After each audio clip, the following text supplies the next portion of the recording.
how to find order notification settings on Bigcommerce. Easy and quick. Hello guys, in today's video I'm gonna show you how to find it. First, open your browser, and as you see, now just go to Bigcommerce, and then once you're here, click settings, and then click scroll down, and here we'll find orders settings.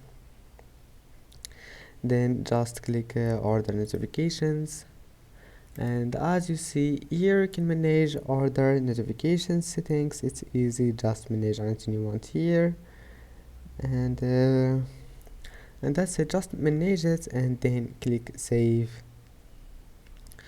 I hope that can help you, and that's it for today's video. Don't forget to like and don't forget to subscribe, and thank you for watching this video until the end, and see you in the next video.